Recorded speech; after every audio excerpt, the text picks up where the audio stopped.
नमः शंकर शारदाभ्यां श्री गुरुभ्यो नमः। सभी सज्जनों का स्वागत है। सज्जनों, वेद के 6 अंगों में ज्योतिष का विशिष्ट स्थान है। सिद्धांत, संहिता, होरा इस प्रकार से मुख्य इसके भेद हैं। इसमें होरांतर्गत व्यक्ति विशेष के फलादेश का विधान किया जाता है। इस फल के 3 भेद होते हैं, शुभ फल, अशुभ फल, शुभाशुभ फल। इस प्रकार से पूर्व जन्म में अर्जित मनुष्य का जितना भी शुभाशुभ कर्म है, उसके परिपाक रूप को ही ज्योतिष शास्त्र प्रतिपादित करता है। अन्य कोई मनगढ़ंत विषय इससे प्रतिपादित नहीं होता। यह सभी को जानना चाहिए। ज्योतिष सनातन वैदिक धर्म के कर्म सिद्धांत का ही प्रतिपादन करता, परिपाक रूप फल का प्रतिपादन करता है। पूर्व जन्म में कौन कौन से शुभाशुभ मिश्रित कर्म किए, उनका भी प्रतिपादन करता है। भविष्य में किस प्रकार की उसकी गति होगी, इसका भी विचार ज्योतिष शास्त्र में होता है।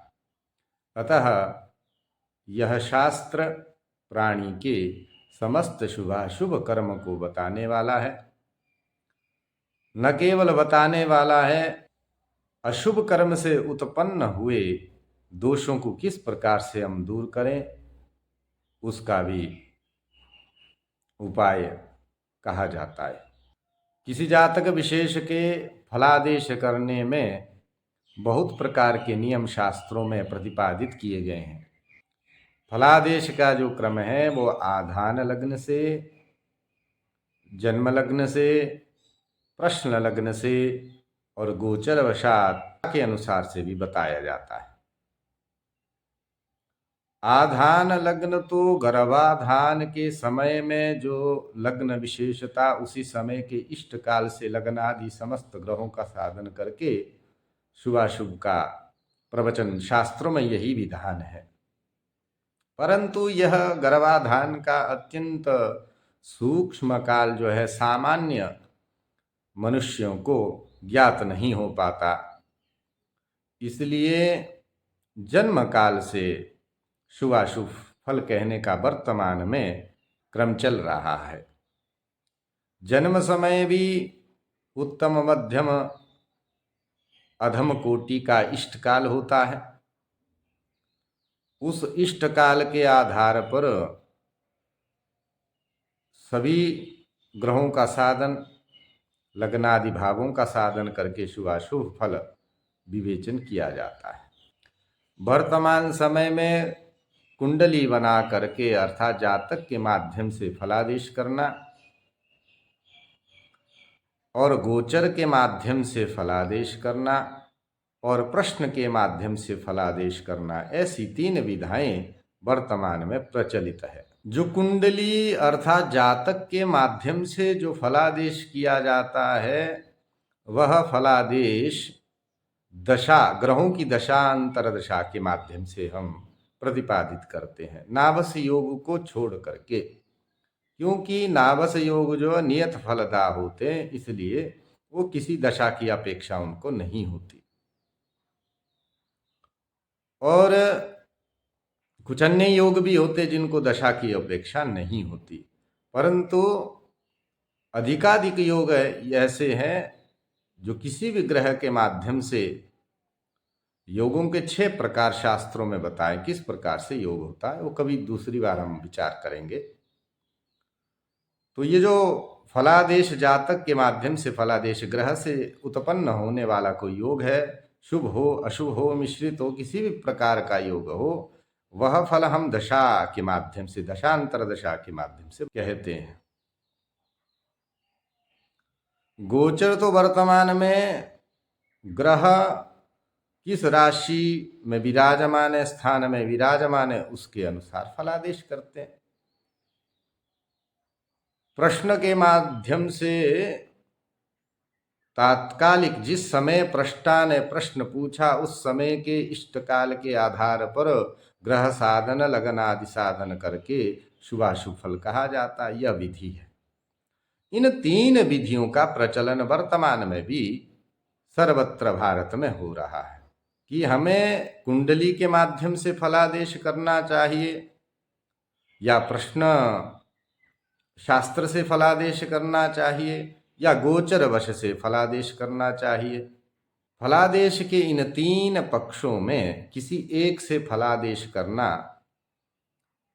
अल्प कोटि का है। किन्हीं 2 मार्गों से फलादेश करना मध्यम कोटि का है।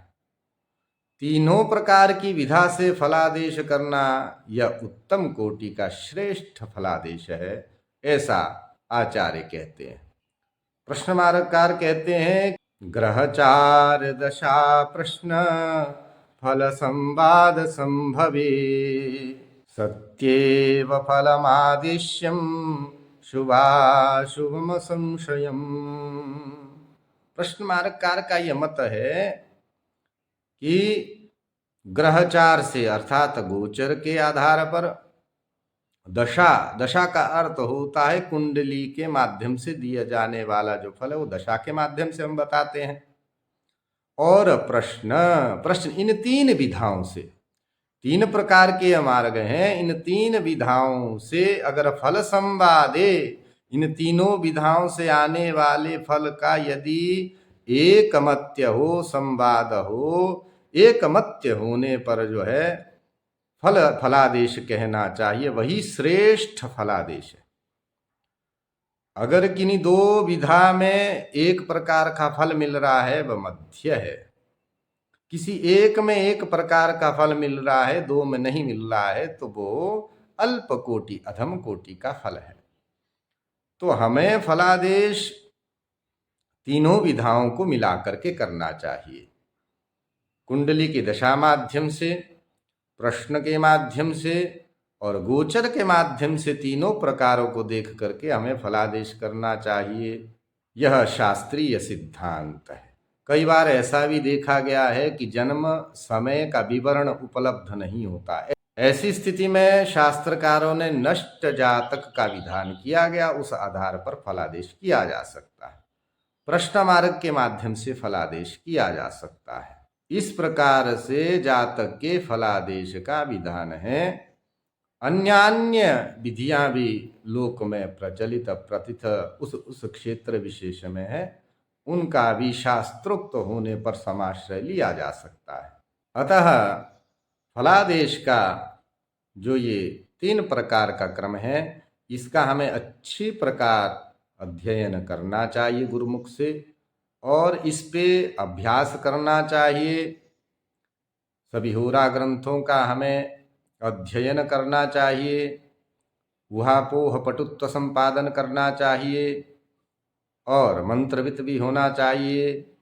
अपनी शाखोक्त सूत्र के आधार पर संध्यादि वंदन कर्मों में निरत रहना चाहिए।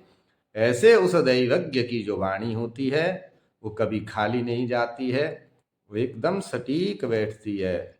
ऐसी आप सबसे प्रार्थना है, निवेदन है कि समाज का हम जो है सही शास्त्रोक्त मार्ग से मार्गदर्शन करें, उनके सब प्रकार की जिज्ञासाओं का, दोषों का हम भली प्रकार उनका कारण जान करके उनके लिए उपाय आदि शास्त्रोक्त बताएं।